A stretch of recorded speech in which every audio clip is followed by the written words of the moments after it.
This is the amazing and powerful life story of Commander Khalid Ibn Walid, also known as the Sword of Allah.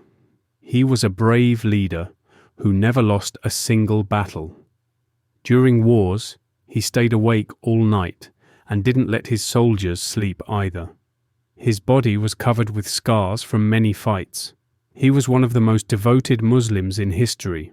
Khalid was a smart commander who once led just 3,000 men against an army of 100,000. He was so strong in battle that he broke 9 swords in just one fight. He defeated the powerful Byzantine and Sasanian empires. His life played a big role in the spread of Islam. This is the real story of one of Islam's greatest heroes, Khalid ibn al-Walid. May Allah be pleased with him. Let's share his story with the world. Don't forget to like, comment, and subscribe to support the channel. If you're ready, let's begin. For many years, the Eastern Roman and Sasanian empires were at war. While the world focused on these superpowers, something new was happening in Arabia, a place that many ignored. This time, the battles were not for land or money, but for faith. The Muslims, led by Prophet Muhammad, faced the Meccans, led by Abu Jahl, in a major battle. Family members ended up fighting against each other. Some fought against their own fathers, others against their brothers. After the Battle of Badr, everything changed forever. The Meccans were shaken by the great victory achieved by the Muslims in the Battle of Badr. Like many of his kin, Khalid was still reeling from the loss and was deeply concerned about his brother Walid, who had gone missing on the battlefield. Contrary to all expectations, the Muslims, who until just a few years earlier could only gather secretly behind closed doors, achieved a big win in the Battle of Badr. Having been not allowed to live freely because of their faith, the Muslims left their homes and possessions behind in Mecca and migrated to Medina. Over the next 2 years, these people who were rebuilding their lives in Medina managed to form an army under the leadership of the Prophet Muhammad sallallahu. Against all odds, they stood their ground against Abu Hakam, better known in history as Abu Jahl. Khalid learned that his brother Walid had been captured by the Muslims and was being held prisoner. Traveling to Medina, Khalid paid the ransom to secure his brother's release. However, during his captivity, Walid had come to know the Muslims closely, and faith had already started to grow in his heart.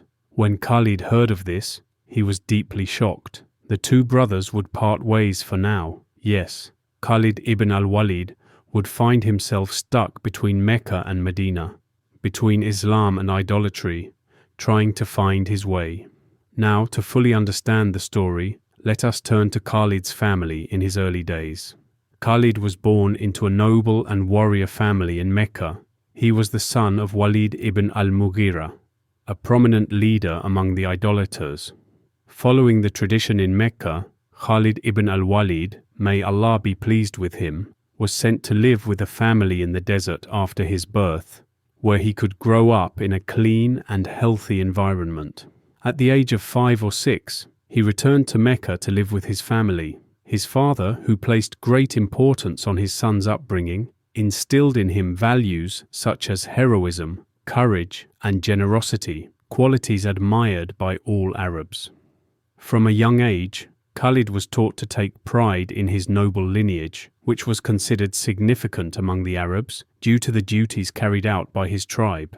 Khalid learned to ride horses and master the use of weapons like bows, arrows, spears, shields, and swords. He also trained in leading cavalry units and maintained a strong physique through physical activities.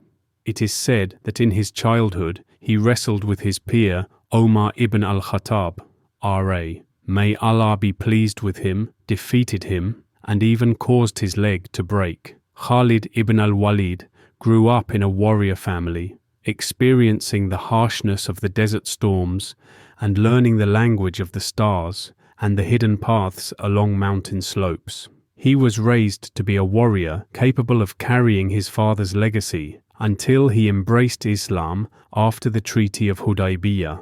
Khalid ibn al-Walid fought on the side of the Quraysh before accepting Islam. After accepting Islam, he served under the command of the Islamic State. This is the story of Khalid ibn al-Walid, who found himself at a crossroads between two cities and two beliefs. 3 months after the Battle of Badr, Mecca held immense geographical and strategic importance. Even before Islam, it was the religious center for many Arab tribes, the intersection of trade routes, and the home of the Kaaba. This significance made Mecca even more valuable for the idolaters, as those who engaged in trade there gained substantial political and economic power. However, the Muslims' victory at Badr dealt a heavy blow to the privileges of the idolaters. On the way back to Mecca, something unexpected happened. During his captivity, Khalid's brother Walid, may Allah be pleased with him, had the opportunity to learn about Islam and had embraced the faith. Angry at this revelation, Khalid confronted his brother, saying, "If you've become one of them, why did you make us pay a ransom? Do you have no respect for the memory of our father? Look at the situation you've put us in. You must abandon this immediately." Walid replied, "I have already abandoned it, Khalid, and the more I let go, the more my inner voice guided me to this path. God willing, one day you too will let go." Khalid often spoke of fighting for his honor and lineage, while his brother Walid argued that such things were temporary. Muslims were forbidden from entering Mecca, but thanks to Khalid, Walid was the only one allowed to come and go freely, despite being a Muslim, because of Khalid's influence. No one dared harm him, and Walid could enter and leave Mecca safely. According to the plan, Walid was to rescue 2 companions who had been held captive during their migration to Medina. However, Khalid had his brother thrown into the same prison as them. Khalid couldn't silence the conflicting voices within himself. A year had passed since Badr, and the Meccan army was once again preparing for war, to seek revenge and secure their trade routes. The messengers of Prophet Muhammad, Sallallahu, peace and blessings be upon him, soon delivered the news to Medina that the Meccan army was preparing for battle. After consulting with his companions, the Prophet, peace and blessings be upon him, decided not to remain defensive, but instead to confront the Meccans at Uhud. At that time, battles in the Arabian Peninsula typically lacked strategic planning.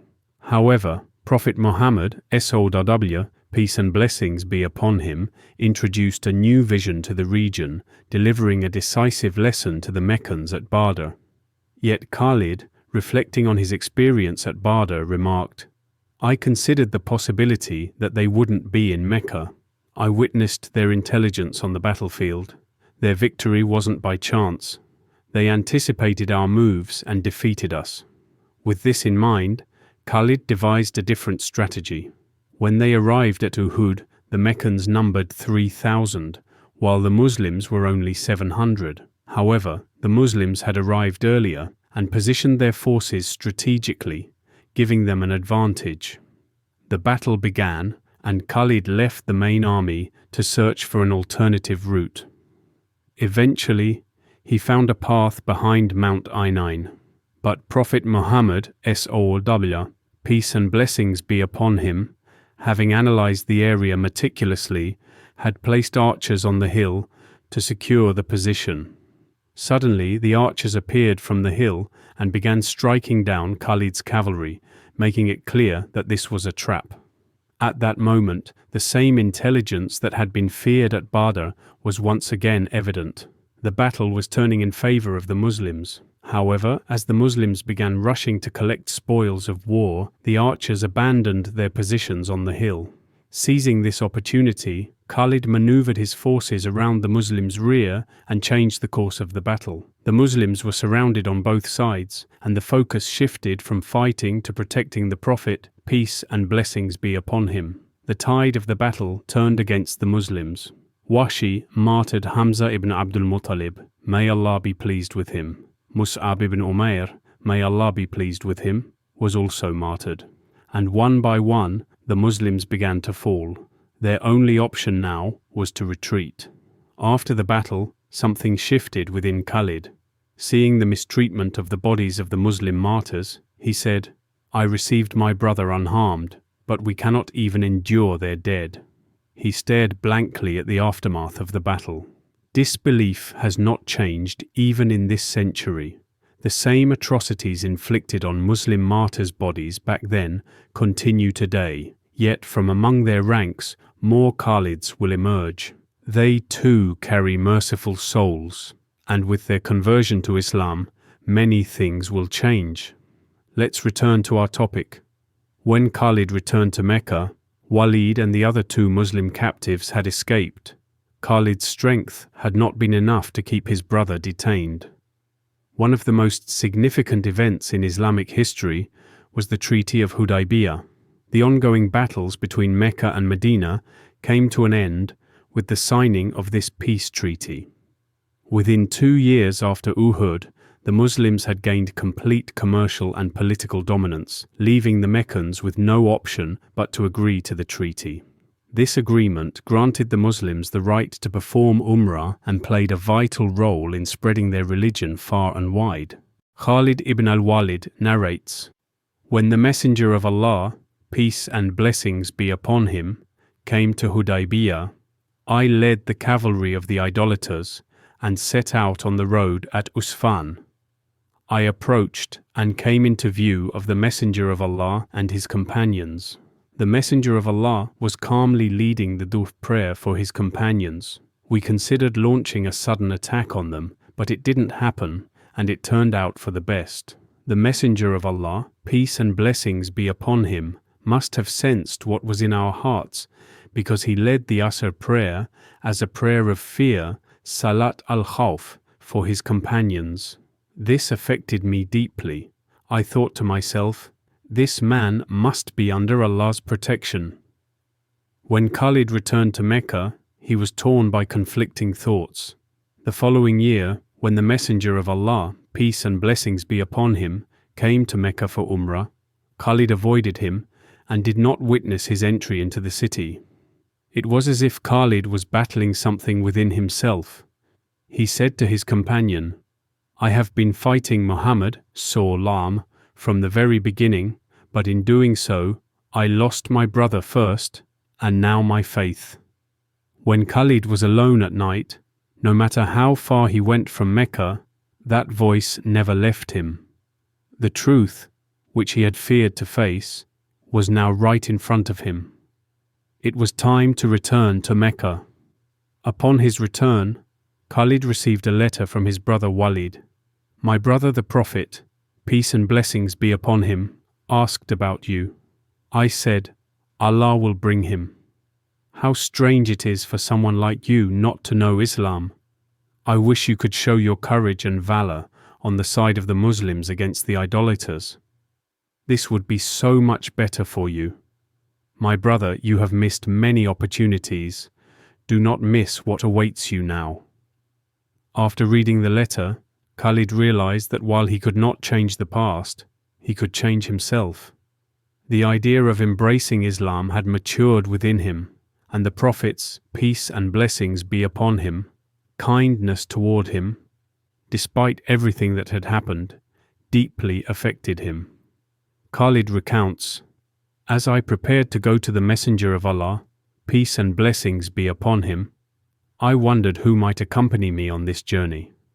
I came across Safwan ibn Umayyah and explained the situation to him, but he refused my offer.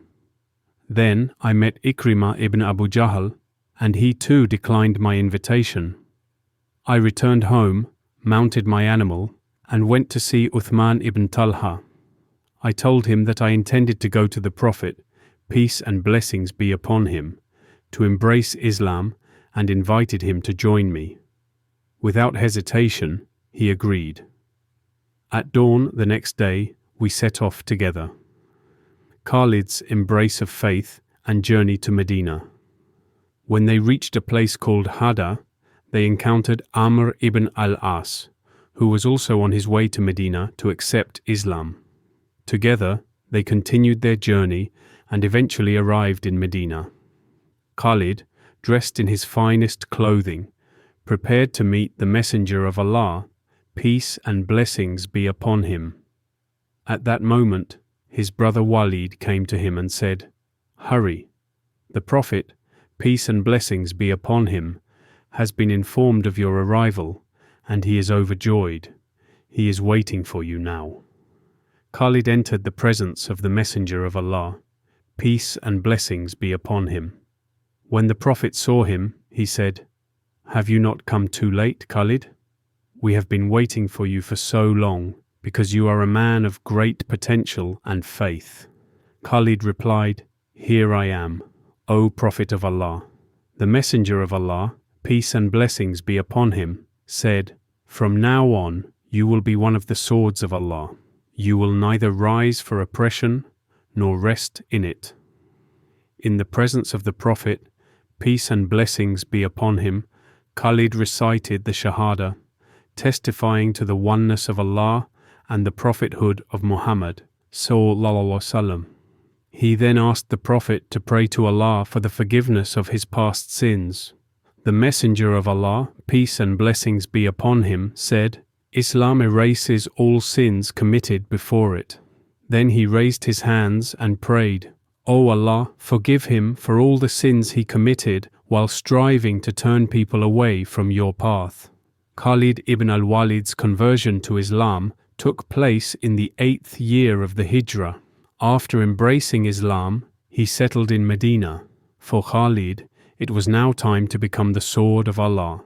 After becoming a Muslim, Khalid presented his sword to Prophet Muhammad sallallahu alaihi wasallam, peace and blessings be upon him. However, the Prophet said, "This sword has served against Islam until now. From this moment on, your sword is needed for Islam." On the morning of the battle, Khalid repositioned his soldiers to create the illusion that the Romans were facing a much larger army. This tactic instilled fear in the Roman forces, just as Khalid had intended. Seizing the moment, Khalid ordered a direct attack on the enemy's center. The battle swung back and forth between the two sides, but the fierce assault by the Muslims tipped the balance.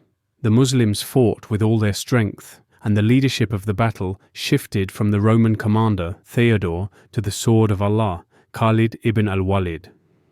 Khalid's strategy succeeded, leading the Muslims to victory. The Romans retreated, and Khalid managed to lead the remaining Muslim army safely back to Mecca.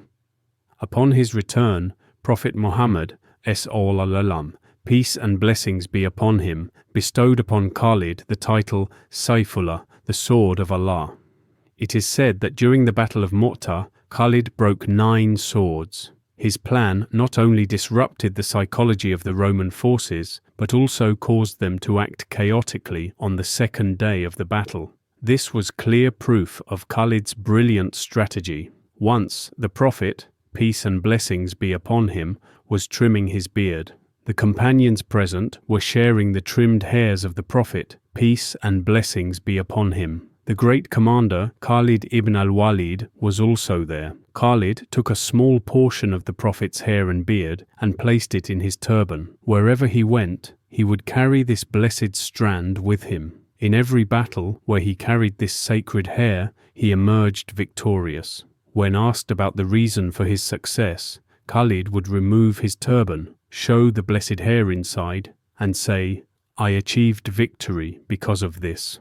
One day, he said to the other companions, "When I die, place these hairs under my tongue and in my eyes, so that I may appear before Allah with the blessed hair and beard of Muhammad sallallahu alaihi wasallam.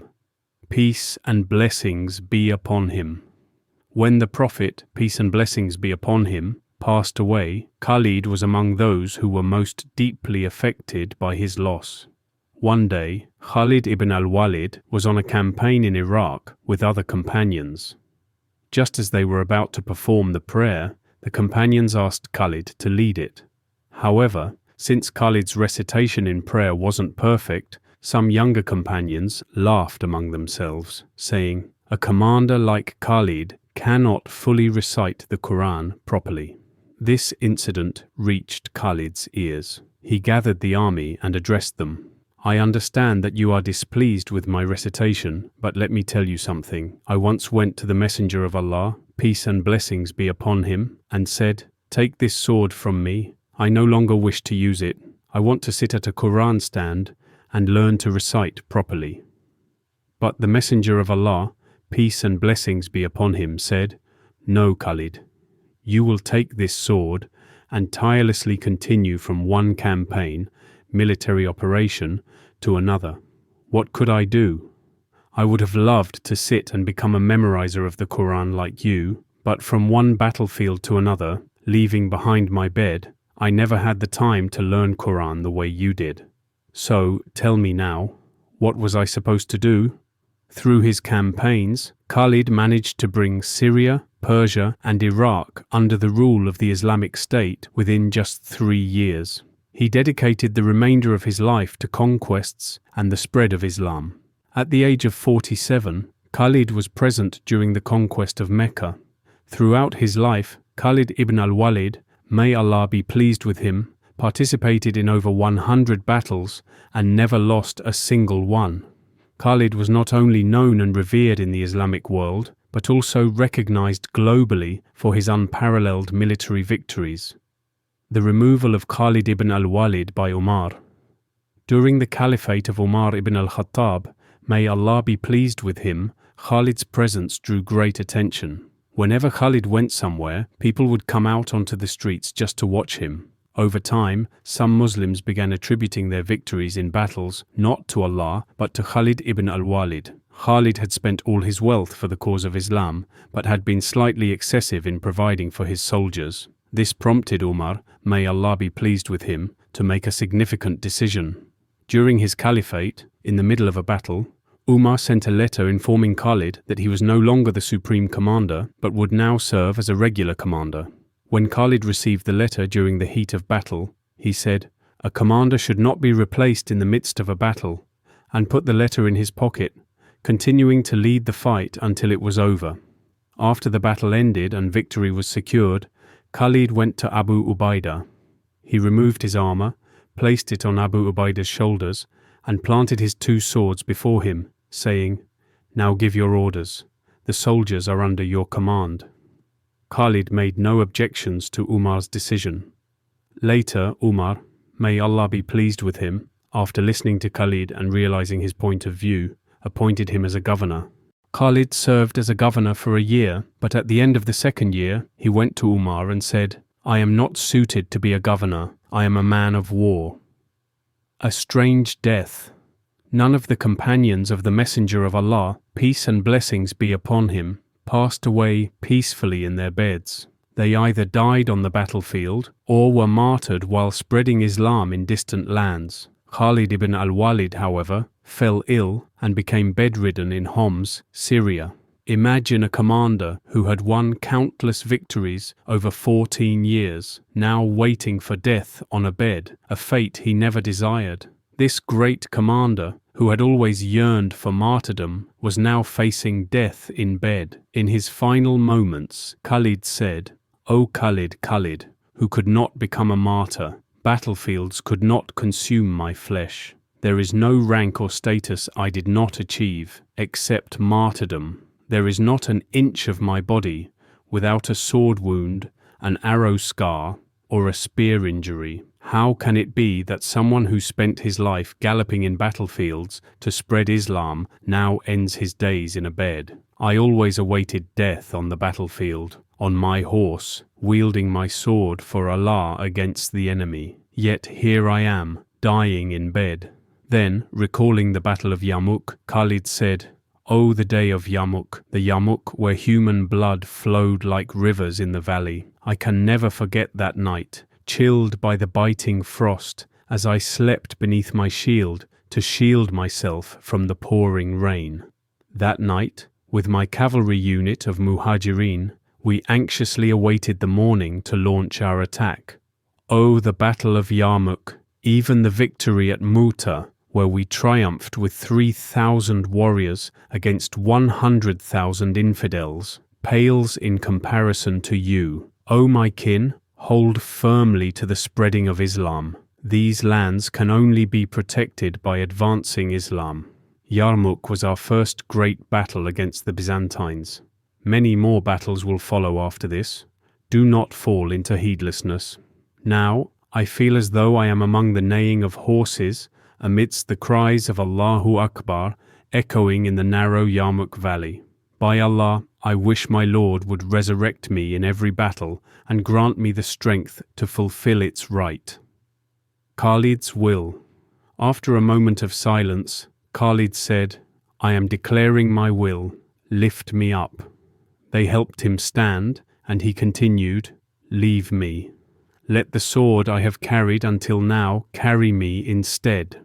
Leaning on his sword, then he added, "When I die, give my horse to a brave warrior who can charge into danger on the battlefield. I will die with nothing but my horse and my sword. Dig my grave with this sword, for soldiers take delight in the clash of steel." He then said, "Will I die in bed like a coward? May the homes of cowards be destroyed. May their faces never smile while there is so much work to do. The cowards who waste their lives worrying about their homes, businesses, futures, and wealth, may sorrow always cloud their houses." With these words, Khalid ibn al-Walid left a strong message for the people who came after him. Soon after, he lay back on his bed, said the Shahada, and passed away. He left behind only his horse and his sword. Even though there was still so much to do for Islam, Khalid showed us what true dedication looks like. May Allah protect us from being people who forget our purpose and chase only the world, and may He help us to always work for His pleasure. Every time in history understands jihad in a different way. Badiüzzaman Said Nursi once said, "In civilized times, victory comes through persuasion," meaning that today's struggle is not with swords, but through knowledge, good character, and communication. In the early years of Islam in Mecca, Muslims didn't fight with weapons. They spread Islam quietly, worked to invite people to the faith, and practiced jihad through teaching, kindness, and helping others. Even when they were harmed and mistreated, they stayed patient and kept sharing the message of the Qur'an both in secret and in public. Today, Muslims are in a similar situation to those early Meccan days, weak and often without power. Fighting in this time would only bring more harm. We cannot defeat disbelief with violence today. Instead, we must live by Islam, show its beauty, and gently encourage others to accept it. If we don't, we risk falling into the traps of fake jihad groups, some of which are secretly supported by countries like the US and others, as shown in documents like WikiLeaks. Muslims must stay away from such traps. The real jihad now is through education and being part of our communities, winning hearts with truth and good behavior, peace and respect to the modern-day Khalids who live with courage and faith.